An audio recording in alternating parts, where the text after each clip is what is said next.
When you go to the military training center, sometimes all you focused on beating the OPFOR, also known as opposition force, just American soldiers dressed like enemy, and winning a battle, but some battles we don't talk about or get ready for are not the ones we ever trained for or ever want to have. Here is a story of a soldier who went to National Training Center at Fort Irwin, California to fight OPFOR, but instead he ended up fighting another battle, the one that he would never expect. My name is Sergey. I am an immigrant from Ukraine. My parents came to this country when I was 11. We settled in Boston. I spent next few years learning the language and trying to integrate myself into American society and make some new friends. Unfortunately, it was difficult to make friends when you don't speak their language. When I turned 16, an Army recruiter came to my high school and showed us video about the Army. I instantly decided to join. I wanted to be an Army Ranger. I filled out some paperwork and started to train for it.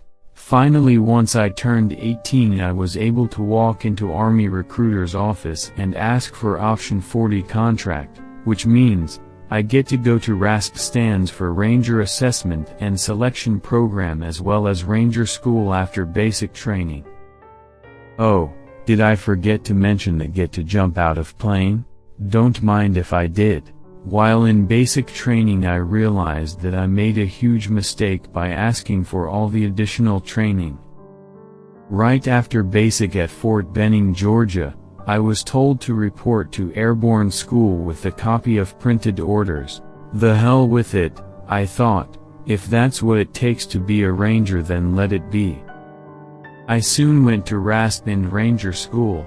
I was gone for about 6 months because I had to have a break between the two. Unfortunately, right after Ranger School graduation, I got arrested for underage drinking while I was out with my buddies, and my dreams of becoming a Ranger had been shattered. I now had to wait at Fort Benning to get new orders. I ended up going to 1st Stryker Brigade Combat Team 2nd Infantry Division at Joint Base Lewis McChord. My unit was scheduled to go to National Training Center soon after I get there. Frankly, I wasn't looking forward to that. I just spent almost entire year in the most harsh training Army has to offer to a lower enlisted dude, and now I'm off to NTC. Great. I flew to Seattle and was picked up by a government minivan at SeaTac. I thought that was some cush duty assignment, you know, picking dudes up from an airport and taking them to JBLM, but that's now what I was about to see on. It took me 2 weeks to in-process the installation before I got to my unit. I got assigned to Bravo Company 123 Infantry. I reported to my squad and was immediately questioned by the first sergeant. He said that he didn't care that I had a Ranger tab or I graduated RASP. I am just another specialist to him, until I prove otherwise. Great, I thought. Welcome to the world of stupidity of Army Forces Command. But hey, maybe I will get to do something better one day. Maybe I will go to Special Forces selection and get the fuck out of this. I reported to my squad leader, who saw my Ranger tab and started giving me a whole lot of shit. I'm guessing because he didn't have one. In fact, only the platoon sergeant was tabbed. Even the PL apparently got hurt during it. My first PT session was a breeze. We did a squad run, where I outran everybody in the squad. At the time of APFT I was running 11s, so there weren't a whole lot of people that could beat me. I quickly bonded with all of the soldiers in the squad. They were asking about the RASP and Ranger School and how hard it was. I told them everything I could remember. Some dudes were asking an advice on how to get to the regiment, and some went that route later. Finally, there was only a week left before we headed for NTC. I bought some comfortable kit items and a plate carrier, since we were allowed to wear it. We loaded our containers and our Strykers on the railroad, and we were put on the buses for 24-hour ride to California. We arrived at night. We were put in the barracks in a place everyone called Ruba, Rotational Unit Bivouac Area. The next morning my platoon sergeant approached me and told me that I am to grab my shit and report to Battalion Scout Platoon. I was a bit shocked by that, but apparently Battalion Sergeant Major, a former Ranger himself, didn't want me at a regular company. Actually, an S1 clerk told me he was pissed when he found out he had a tab specialist going to a company. I grabbed my gear and went down to Scout Platoon's barracks. The platoon sergeant there was a high-speed former regiment dude. He saw my credentials and was happy to have me, finally, as someone who wasn't having a self-esteem issue. He introduced me to my section, and told me that I will have a blast here. He also asked me if I ever wanted to try out for the regiment again. I told him I will probably try SFAS when I pick up my 5, meaning getting promoted to a rank of sergeant. We spent a week getting prepared for the rotation. We were receiving bunch of briefings and getting our miles gear, a little kit that goes on you, helmet and vest with bunch of laser sensors and small speaker. If you get hit by a laser, you are dead.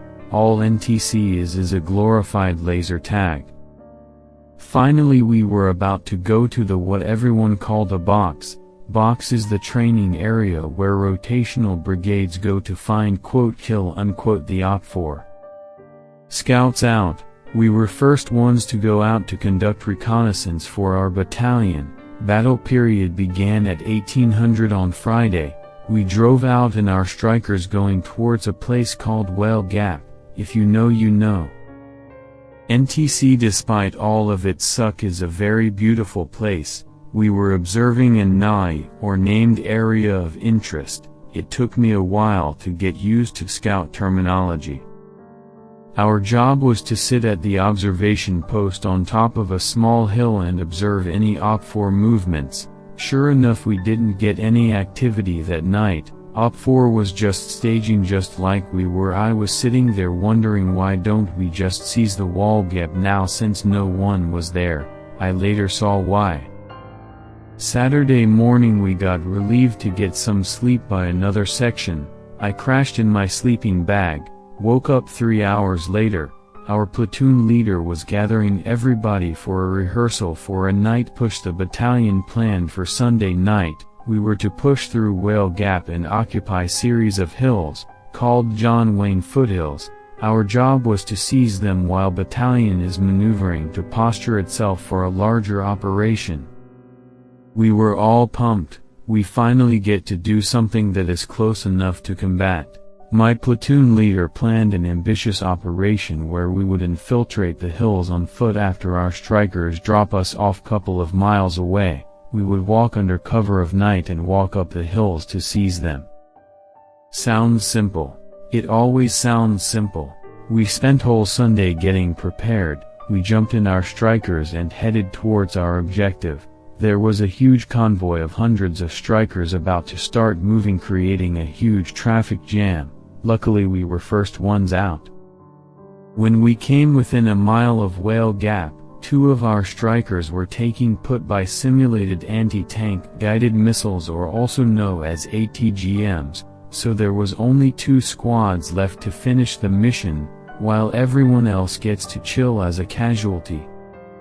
We stepped off and went up the hills, just to find 2 platoons of OPFOR waiting for us. Needless to say, we got smoked. I was the last one to die after I took some OPFOR dudes with me. But by Monday noon, we were all killed. I was laying on my assault pack drinking my awful Gatorade mix from my canteen. When we were told to get up, there is a tactical pause to reconstitute and get ready for second phase of the operation. The second phase of the operation was for us to seize the town of Razish, just a fake container city on the middle of the desert. Scouts were to occupy few observation posts near it and observe. OPFOR activity in the area, maybe call some fire missions. Our observer controller short OC, was not really present, so another one had to cover down, so we weren't really getting any feedback. Finally we departed for the mission. This time we were going to walk it. We started walking at 2200. It was a good distance walk through rugged terrain. Of course people weren't in shape enough for it. Half of the platoon slowed down to crawl speed. My section was the only one that kept up a decent pace. The platoon leader just instructed us to keep going and occupy the designated OPs, and everyone else will catch up eventually. Unfortunately, even my section started to get worked out. Eventually only my team leader and I made it to the op. We decided to split to occupy 2 OP locations. Basically I ended up by myself on the slope of the mountain overlooking Razish. It was around 0200 and I was dead tired. Suddenly I started hearing voices behind, and they were getting little too loud. I figured it was our guys finally catching up. I got up and went to take a look. I figured if I see them, I will guide them into their OP. When I got up and walked over I saw that no one was there. What the hell were all these voices? Maybe it's OP4. I couldn't see where my tram leader was either. I went back to the OP. I kept hearing voices again. This time they were more distinct. I kept hearing, "Are you ready? Are you ready for me? I'm coming for you." I got scared shitless. Thus didn't sound like OP4, it was something else. The voice wasn't coming from anywhere. It was literally everywhere around me. Then I heard, "Little soldier, look at you. You are so pathetic, ha ha ha." It was the most menacing laugh I ever heard, and voices sounded almost demonic. I radioed my team leader, but all I heard back was static. I started to think that someone was fucking with me. I got up and yelled, "Shut the fuck up." I heard a laugh, but it was in my head this time, like someone put AirPods in my ears and put them on full blast. I kept hearing voices, "You are so pathetic, look at you, you could be so much more, you know. I can offer you something that no human can offer you, ha ha ha." I started to frantically look around as a chill kept running up and down my spine. I thought I was going crazy. Someone tapped me in the shoulder. I looked behind me and there was no one there. I screamed in terror. I felt tap on my shoulder again. There was laughing going around me the while time. All I heard now was, "Kill him, kill him, kill him, and I will make you free." I got up and tried to run, but I tripped and hit my head on the rock, which knocked me out. I woke up about an hour later, when I heard bunch of footsteps. Rest of the platoon arrived. The voices on my head were gone. I didn't know what it was, but I still remember the sheer terror I experienced that cold night at NTC.